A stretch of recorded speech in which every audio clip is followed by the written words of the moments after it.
Today we'll be looking at document summaries and how to prompt Copilot to give us those summaries for a document. The first thing that you'll want to do is open the Copilot chat from the Microsoft 365 interface on the browser. You'll find Copilot in the left navigation. Click on that to open the chat, and then you'll type in a prompt to summarize the document. Prompts can be summarize this document or something like give me a summary of this report.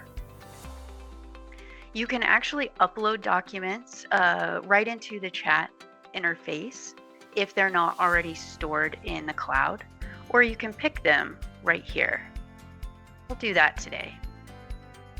Once you send this, Copilot will then start to analyze the document and give you a summary.